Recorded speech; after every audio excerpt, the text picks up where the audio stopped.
सुप्रभात मेरे प्यारे विद्यार्थी एवं उनके अभिभावक सभी को मेरा सादर प्रणाम। छोटों को प्यार। बच्चों, मुझे लगता है कि भारत में प्रायः सभी के ग्रीष्मकालीन अवकाश आरंभ हो चुके हैं। तो कहते हैं प्लानिंग अर्थात योजना बनाना अति आवश्यक है। तो मैं चाहती हूँ कि आप सभी भी इस वर्ष ये योजना बनाएं कि आप अपने इस ग्रीष्मकालीन अवकाश को किस तरह व्यतीत करेंगे। तो चलिए एक एक करके बात करते हैं।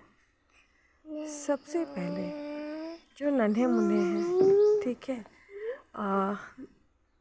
आप कह सकते हैं जो 10वीं कक्षा तक के विद्यार्थी हैं, अर्थात जो अगले वर्ष बोर्ड की परीक्षा देंगे 10वीं बोर्ड की, आप सभी बहुत सारे काम हैं जो कर सकते हैं इन छुट्टियों में। नंबर 1, जो बच्चों का सबसे प्यारा काम है, नानी दादी के घर जाकर आम लीची खाएं या फिर विभिन्न रिश्तों का आनंद उठाएं एवं सामाजिकरण का पाठ पढ़ें। समाज में रहना सीखें, परिवार से प्रेम करना सीखें। और यहाँ मैं सभी अभिभावकों का आह्वान करती हूँ, कृपया अपने बच्चों को पढ़ाई के नाम पर परिवार से प्रेम से दूर ना करें। उन्हें नानी दादी, चाची, मौसी, मौसा, चाचा, बुआ, इन सभी ये जो संबंध हैं, इन सभी संबंधों से मिलवाएं, संबंधियों से मिलवाएं। इन सभी संबंधों को जीना सिखाएं, प्रेम करना सिखाएं। ये अति आवश्यक है। साल भर बच्चे आपके साथ रहते हैं। आजकल अधिकांशतः परिवार एकल परिवार हैं, अधिकांश परिवार एकल परिवार हैं। तो इसके चलते बच्चे समाज में रहना भूल सा गए हैं, स्वार्थी होते जा रहे हैं। तो जब तक हम और आप अपने बच्चों को विभिन्न संबंधियों से नहीं मिलवाएंगे, उनके साथ मिलजुल कर रहना नहीं सिखाएंगे, तो भविष्य में यह हमारे लिए भी हानिकारक है। दूसरा, अब मान लीजिए कई बच्चे अपने नानी दादी के घर पे ही रहते होंगे, अर्थात संयुक्त परिवार में, ये उनका सौभाग्य है। तो वो बच्चे क्या कर सकते हैं? या फिर मान लीजिए कि ये अवकाश बहुत बड़ा है, आप उतने दिन वहाँ नहीं ठहरना चाहते हैं, तो इनके लिए यदि विद्यालयों में समर कैंप का आयोजन किया जाता है, कई विद्यालयों में वो किया गया है, तो उन्हें वहाँ जाने दें, आनंद उठाने दें, नई चीज़ें सीखने दें, अच्छा समय व्यतीत करने दें। इसके अलावा आप उन्हें डांसिंग क्लासेस, पेंटिंग क्लासेस, जो भी उनकी हॉबी है, जो उसमें भी उनकी रुचि है, उससे जुड़ने दें। कुछ ऐसा करवाएं। गर्मी है, आप चाहे तो तैराकी भी सिखा सकते हैं, स्विमिंग। इसके अलावा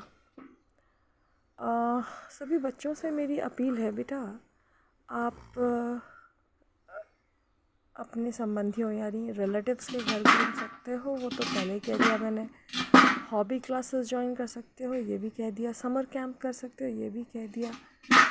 इसके अलावा आपको थोड़ा समय अपनी पढ़ाई के लिए भी निकालना है। ऐसा नहीं कि आप सारा समय खेलने कूदने में ही व्यतीत कर दें। आप याद कीजिए, सोचिए कि आपका कौन सा विषय कमज़ोर है, मतलब किस विषय में आपको कष्ट होता है, कम अंक प्राप्त होते हैं या आपको वह कठिन लगता है। तो उस विषय पर भी काम करें उस विषय पर ध्यान दें। वैसे तो आप सभी विषयों के लिए एक छोटा सा रूटीन बनाएं और उसके अनुसार आप थोड़ा थोड़ा हर विषय को प्रतिदिन पढ़ें, जैसा कि मेरे पिताजी करवाया करते थे हमसे बचपन में। और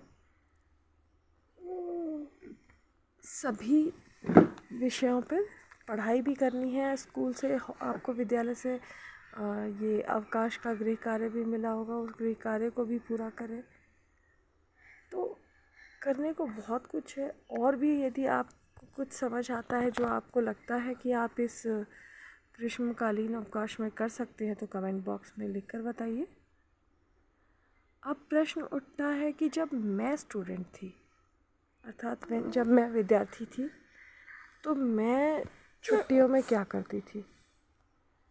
देखिए, मेरे पिताजी चूँकि एक फ़ौजी थे, तो हमारी मतलब उनकी पोस्टिंग, उनकी नियुक्ति भारत के विभिन्न भागों में होती थी। तो हमारे लिए तो ग्रीष्मावकाश का एक ही अर्थ था, नानी दादी के घर जाना, सभी संबंधियों से मिलना, आम लीची खाना। और हम जाते भी थे वहाँ, सभी मौसी के बच्चों, चाची के बच्चों, सबके साथ मिलजुल के खेलना कूदना। थोड़े झगड़े भी हुआ करते थे, अंताक्षरी खेलते थे, छत पे सोने का आनंद लेते थे, देर रात तक गप्पे शप्पे मारी जाती थी, अर्थात बातचीत होती थी। परंतु एक और काम था जो हम अवश्य करते थे, वो था पढ़ाई। क्योंकि मेरे पिताजी इस विषय पर तनिक स्ट्रिक्ट थे। उनका एक अपना ही हिसाब था, कह सकते हैं। वो कहते थे गणित, अंग्रेज़ी 2 विषय की पुस्तकें लेकर चलो गाँव, और वो रोज़ मुझे ट्रांसलेशन अर्थात अनुवाद दिया करते थे। तब अंग्रेज़ी ऐसे ही पढ़ाई जाती थी। अभी का जो नया कॉन्सेप्ट है वो है कि बच्चों से प्रत्यक्ष रूप से अंग्रेज़ी में बात की जाए, उन्हें अनुवाद सिखाने की आवश्यकता नहीं है। परंतु मेरे पिताजी को का जो तरीका था वो ऐसा ही था, और मतलब अनुवाद करवाने वाला। और मुझे लगता है कि उसने मेरी बहुत सहायता की अंग्रेज़ी विषय सीखने पर। तो रात को मुझे याद है कि गांव में लालटेन जलाकर हम कुछ 1-2 घंटे कम से कम उसके चारों तरफ सभी चाचा चाची सभी के बच्चे बैठा करते थे। और मेरे पिताश्री बीच बीच में आके देख लिया करते थे कि ये लोग पढ़ रहे हैं, लड़ रहे हैं। और सही बात है, वहाँ पे पढ़ाई लड़ाई और सुलाई सब कुछ हो जाता था। फिर रात को सोते वक्त छत पर जाते थे, चांद तारों को निहारते थे, अंताक्षरी खेलते थे, गीत गाते थे, विभिन्न प्रकार की बातें करते थे। गांव जाती थी तो मैं हर वर्ष खेत घूमने अवश्य जाया करती थी। अजीब सा आनंद प्राप्त होता था। मुझे आज भी हरियाली बहुत पसंद है। जैसा कि आप जानते हैं, प्रकृति से मेरा विशेष प्रेम है। और मुझे लगता है कि अगर आप भी स्वयं को अपने अंतर्मन में झांके तो आपको भी प्रकृति से प्रेम ही हो जाएगा, होगा। या तो आप उसे नकार रहे हैं, आपको अवसर नहीं मिला वो प्रेम महसूस करने का। तो कुल मिलाकर जब भी अपनी बचपन की गर्मी छुट्टियाँ यानी कि ग्रीष्मावकाश को याद करती हूँ, तो बड़ी ही खट्टी मीठी प्यारी प्यारी यादें याद आती हैं। हम खेतों में पिकनिक मनाने जाते थे, उसमें मकई का भूजा भुजवा के ले जाते थे।